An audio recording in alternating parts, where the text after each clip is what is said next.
भगवान शिव का जन्म कैसे हुआ?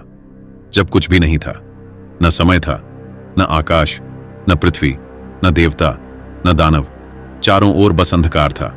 एक गहरा, शांत, अनंत अंधकार, और उसी अंधकार के मध्य एक ऊर्जा स्पंदित हो रही थी।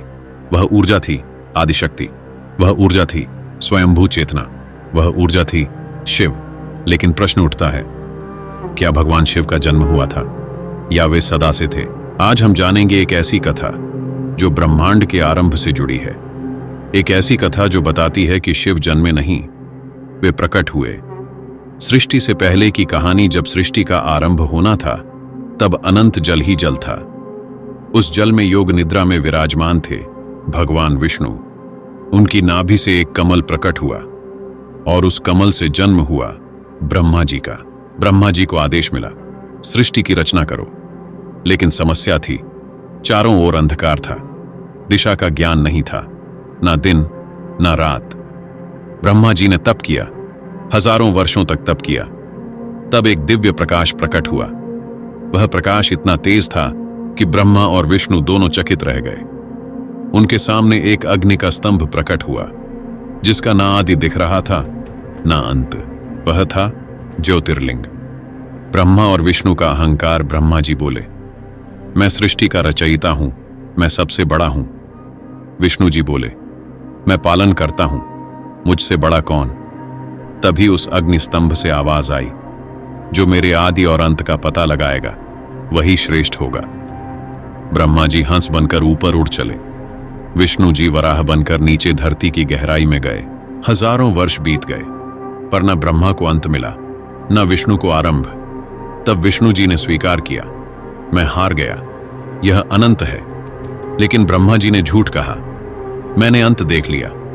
तभी उस अग्नि स्तंभ से प्रकट हुए नीलकंठ जटाधारी, त्रिनेत्रधारी भगवान शिव। उनकी जटाओं से गंगा प्रवाहित हो रही थी। माथे पर अर्धचंद्र, कंठ में सर्प, शरीर पर भस्म। वह दृश्य इतना अद्भुत था कि समस्त ब्रह्मांड कंपित हो उठा। शिव का प्राकट्य। भगवान शिव ने कहा, मैं न आदि हूं न अंत, मैं ही सृष्टि का कारण हूं, मैं ही संहार हूं, मैं ही शून्य हूं और मैं ही पूर्ण हूं। उन्होंने ब्रह्मा जी के झूठ से क्रोधित होकर उनके 5वें सिर को काट दिया। तभी से ब्रह्मा की पूजा सीमित हो गई। विष्णु जी ने शिव को प्रणाम किया। तब शिव बोले, मैं जन्म नहीं लेता, मैं स्वयंभू हूं, मैं अनादि हूं। शिव का वास्तविक जन्म। कई पुराणों में अलग अलग कथाएं मिलती हैं। शिव पुराण की कथा। एक बार माता पार्वती ने शिव से पूछा, प्रभु आपका जन्म कैसे हुआ? शिव मुस्कुराए। उन्होंने कहा, देवी मेरा जन्म नहीं हुआ। जब कुछ भी नहीं था तब भी मैं था। उन्होंने बताया कि सृष्टि के पहले केवल एक तत्व था, परम चेतना। वही चेतना शिव है। रुद्र रूप की उत्पत्ति। ब्रह्मा जी जब सृष्टि रचना कर रहे थे तब उन्हें क्रोध आया। उनके क्रोध से एक तेजस्वी बालक प्रकट हुआ। वह रोने लगा।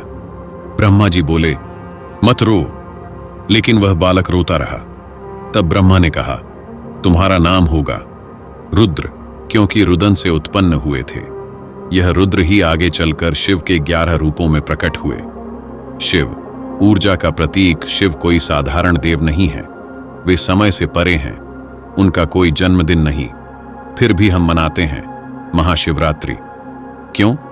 क्योंकि यह वह रात्रि है जब शिव का प्राकट्य हुआ था, ज्योतिर्लिंग के रूप में। शिव और शक्ति। शिव बिना शक्ति के शव हैं। जब आदि शक्ति ने रूप धारण किया तब सृष्टि गतिमान हुई। शिव और शक्ति का मिलन ही सृष्टि का आरंभ है। एक रहस्यमयी कथा कहा जाता है, जब सृष्टि बार बार नष्ट होती है, जब सब कुछ समाप्त हो जाता है, तब केवल शिव ध्यान में लीन रहते हैं। उनकी एक सांस से ब्रह्मांड बनता है, दूसरी सांस से ब्रह्मांड समाप्त। वह काल भी हैं और महाकाल भी। निष्कर्ष, तो क्या भगवान शिव का जन्म हुआ था? उत्तर है नहीं। वे जन्मे नहीं, वे प्रकट हुए। वे समय के पहले थे और समय के बाद भी रहेंगे।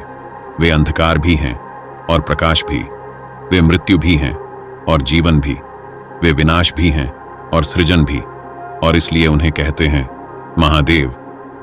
अगर आपको यह कथा पसंद आई हो तो वीडियो को लाइक करें, चैनल को सब्सक्राइब करें और कमेंट में लिखें हर हर महादेव।